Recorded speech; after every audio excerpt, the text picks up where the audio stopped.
السلام علیکم ویورز، آج میں آپ کے ساتھ اسٹوری شیئر کرنے والی ہوں۔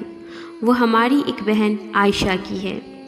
انہوں نے کیسے درود ابراہیم اور تہجد سے اپنی دعائیں قبول کروائی، کیسے اللہ تعالیٰ نے ان کو اپنے قریب کیا۔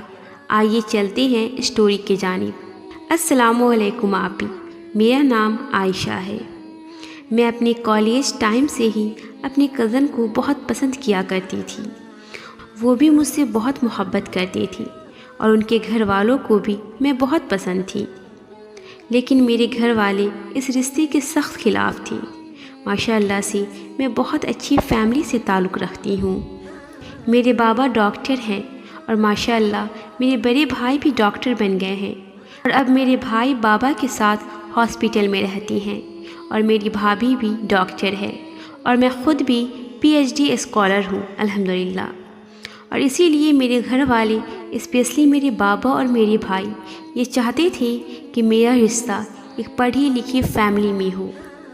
میرے کزن جن سے میں بہت محبت کرتی ہوں، وہ بھی اچھی فیملی سے تعلق رکھتے ہیں، لیکن میرے بابا اور میرے بھائی کو وہ ذرا بھی پسند نہیں تھے۔ میرے بابا کا کہنا تھا کہ ان کا اور ہمارا کوئی میل نہیں۔ اس وقت میں یہ سوچتی تھی کہ آہستہ آہستہ سب ٹھیک ہو جائے گا، سب مان جائیں گے، لیکن بابا نہیں مانے۔ میں اپنے بابا کی ایک ہی بیٹی ہوں۔ میرے لاکھ منع کرنے پر بھی میرے بابا نے میرا رشتہ کہیں اور کر دیا۔ مجھے میری مرضی تک نہیں پوچھی اور نکاح کے ڈیٹ بھی فکس کر دیے۔ کسی نے میری ایک نہ سنی اور میں نے اپنے بابا کا مان رکھتے ہوئے نکاح کر لیا۔ میری رخصتی 1 سال بعد کرنی تھی۔ بابا بہت خوش تھے کہ جیسا وہ میرے لیے گھر چاہتے تھے ویسا ہی ملا۔ میں نے بھی اپنے بابا کی خوشی میں اپنی خوشی ظاہر کر دی۔ مجھے بھی یہی لگنے لگا کہ شاید میرا نصیب یہی ہے۔ آپ کو حقیقت بتاؤں تو پہلے میں نماز پابندی سے نہیں پڑھا کرتی تھی۔ جب امی مجھے ڈانٹتی تو نماز پڑھ لیتی تھی، لیکن اب کچھ ایسا ہو گیا تھا کہ میں نماز پابندی سے پڑھنا شروع کر دی۔ نماز میں میرا دل لگنے لگا اور نماز کے بعد درود شریف میں کثرت سے پڑھا کرتی تھی۔ نماز میں مجھے بے انتہا سکون ملنے لگا تھا اور میں اپنے رب کے بہت قریب ہو گئی تھی۔ گھر میں سب ایک دم سے میرا بدلا ہوا روپ دیکھ کر حیران تھے۔ پہلے میں نماز قضا کر دیا کرتی تھی اور اب پابندی سے نماز پڑھنے لگی تھی۔ بھلے ہی سب کے سامنے ہنسا کرتی تھی، لیکن اندر سے میرا دل مرجھایا سا رہتا تھا۔ اب میں اپنی کزن سے بالکل بات کرنا بند کر دی تھی۔ کبھی اس کا فون بھی آتا تو میں کوئی نہ کوئی بہانہ بنا دیتی یا پھر اس سے سخت لہجے میں بات کرتی اور فون رکھ دیتی تھی۔ رمضان کا مہینہ تھا۔ اس دن تہجد کے بعد جب میں سحری کر کے فری ہوئی، تب میری امی نے بتایا کہ آج میں اور تمہارے بابا تمہارے سسرال جا رہے ہیں عیدی لے کر۔ ہم لوگ افطار کے بعد واپس آئیں گے۔ امی کی بات سن کر میں کچھ نہیں کہی۔ جب میں فجر کی نماز پڑھ رہی تھی تو نماز پڑھتے پڑھتے میں بہت رونے لگی۔ روتے روتے جانماز پر ہی سو گئی۔ پھر صبح اٹھ کر امی کے ساتھ سارا سامان پیک کروائی۔ پھر امی اور بابا عصر کے بعد چلے گئے۔ مجھے لگا امی اور بابا کو آنے میں تھوڑی دیر ہو جائے گی، لیکن وہ تو وہاں سے بہت جلد واپس آ گئے۔ میرے بھائی نے جب پوچھا خیر تو ہے، آپ لوگ اتنی جلدی واپس کیوں آ گئے؟ تو بابا نے کہا افطار کے وقت جب ہم سب بیٹھے ہوئے تھے تو تمہاری امی نے جب اس لڑکے سے بات کی تو نہ جانے اسے کیا ہوا، اس نے غصے میں اپنے آگے رکھی ہوئی پلیٹ اٹھا کر پھینک دی اور اتنی تیز آواز میں چلانے لگا، ہم لوگ تو خوفزدہ ہو گئے۔ ہم اس کا ایسا رویہ دیکھ کر حیران ہو گئے کہ ہوا کیا ہے۔ گھر کے سبھی لوگ اسے خاموش کروانے لگے۔ ہم لوگ نے ان سے کچھ نہیں کہا اور خاموشی سے گھر آ گئے۔ بعد میں جب میرے بابا اور میرے بھائی نے ان کی فیملی سے بات کی تو انہوں نے کہا کہ ہم آپ سے شرمندہ ہیں، ہم یہ رشتہ مزید نہیں رکھ سکتی۔ میرے بیٹے کو آپ کی بیٹی پسند نہیں، وہ کہیں اور شادی کرنا چاہتا تھا، پر ہم نے اس کو زبردستی سے نکاح کرنے پر مجبور کیا۔ اس لیے جب آپ نے رخصتی کی بات کی تو ہم نے 1 سال تک کا کہا۔ یہی وجہ ہے جب آپ کل عیدی لے کر آئے اس نے ایسا کیا۔ یہ کہہ کر انہوں نے کال کٹ کر دی۔ پھر کچھ دن بعد مجھے طلاق ہو گئی۔ میرے بابا اپنے اس فیصلے پر بہت شرمندہ تھے اور مجھے کہنے لگے، اگر میں تمہاری بات پہلے مان لیتا اور تمہاری پسند کا خیال رکھا ہوتا تو آج یہ سب نہ ہوا ہوتا۔ میں نے اپنا معاملہ اللہ پر چھوڑ دیا تھا۔ پھر کچھ عرصے بعد میرے بابا خود ہی میرے کزن کے گھر گئے۔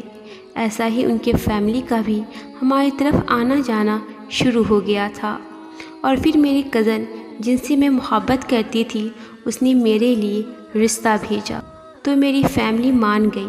الحمدللہ آج میں اپنے شوہر کے ساتھ بہت خوش ہوں۔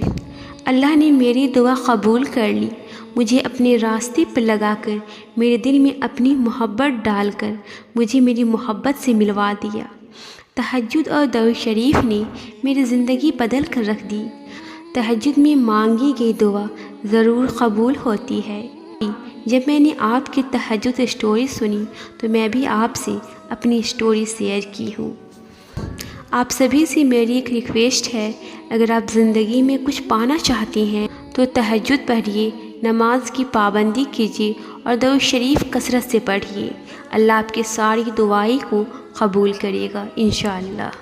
اللہ ہر وقت آن لائن ہے، ابھی بات کر لو۔ وہ یہ نہیں کہے گا کہ میں اس وقت مصروف ہوں، تم سے بات نہیں کر سکتا۔ وہ یہ بھی نہیں کہے گا کہ پہلے میرے سیکریٹری سے اپوائنٹمنٹ لے لو۔ وہ تو ہر وقت تمہاری کال کا منتظر ہے، تمہیں ویلکم کرے گا، خوش ہوگا، تمہارے گناہ بخش دے گا، تم پر رحمت کرے گا، تمہاری دعاؤں کے مقابلے میں کئی گنا زیادہ دے گا، دنیا میں بھی اور آخرت میں بھی۔ تو پھر دیر کس بات کی ہے؟ بات کرنا شروع کرو۔ آپ کا رونا، آپ کا اداس ہونا، آپ کی محبت جذبے اتنی غیر اہم نہیں ہے کہ ایک انسان کے پیچھے ضائع کرے۔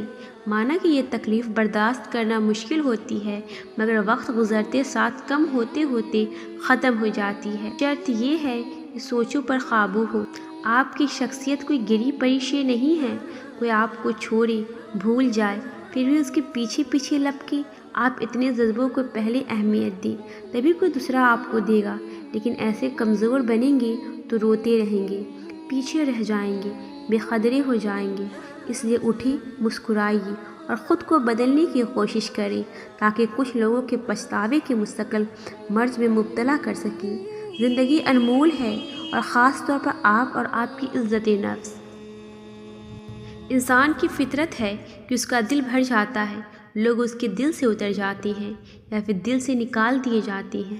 حقیقت تو یہ ہے، انسان ہمیشہ کے لیے نایاب نہیں رہتا اور نہ ہی کسی کے دل میں ہمیشہ کے لیے قیام کر سکتا ہے۔ یہاں لوگ مرنے والوں پر دو آنسو بہا کر پھر سے اپنی زندگیوں میں مگن ہو جاتے ہیں، اور تم چاہتے ہو کہ تم لوگوں کی زندگی میں خود کو ضروری پاؤ، جبکہ محض ایک ضرورت کی طرح استعمال کیے جاتی ہو۔ وہ کہتے ہیں نا، یہ انسان کی قدر صرف 2 بار ہوتی ہے، ملنے سے پہلے اور کھو دینے کے بعد۔ بہتر ہے کہ ایسے لوگوں سے خاموشی سے بغیر کسی شکوہ شکایت کیے دور ہو جانا چاہیے۔ یہ وقت انسان کی قدر سکھا دیتا ہے، مگر اس وقت ہمیں ان کی طلب نہیں رہتی، پھر بس ان کے پاس ملال کے علاوہ کچھ نہیں ہوتا۔ حضرت علی فرماتی ہیں، زندگی میں کسی کو اپنا عادی مت بنانا، کیونکہ انسان بہت خود غرض ہے۔ جب آپ سے محبت کرے تو آپ کی برائی بھول جاتا ہے، اور اگر نفرت کرے تو اچھائی بھول جاتا ہے۔ اگر آپ کسی انسان کو چاہتی ہو، پسند کرتی ہو، تو ضروری تو نہیں کہ وہ آپ کو مل بھی جائے۔ ہر وہ چیز جس کی انسان کو طلب ہو وہ اس کے قریب ہو، دن رات ہو، آس پاس ہو، ضروری تو نہیں۔ اگر زندگی میں سب کچھ حاصل ہو جائے تو اللہ سے کیا مانگو گی؟ میں یہ دعوے سے کہہ سکتی ہوں، جو چیزیں آپ سے چھین لی جاتی ہے یا خود آپ سے دور ہو جاتی ہے، اس میں اللہ کی حکمت ہوتی ہے، اور اس میں آپ ہی کی بہتری ہوتی ہے، اور بے شک جو راز اللہ جانتا ہے وہ ہم انسان نہیں جانتے۔ اللہ کے فیصلوں پر خود کو راضی کرنا سیکھیں، پھر یوں ہوتا ہے کہ وقت کے ساتھ ساتھ آپ کو احساس ہوتا ہے کہ اللہ کے فیصلے آپ کے حق میں بہت بہتر تھا، اور آپ ایک ایسی چیز پر اپنے آنسو ضائع کر رہے تھے جو آپ کے کبھی تھے ہی نہیں۔ اسے چھن جانے میں پھر آپ کو بہتری نظر آنے لگتی ہے۔ آپ اس ذات کا شکر ادا کرتی ہو اور اللہ کی اور قریب ہو جاتی ہو۔ اللہ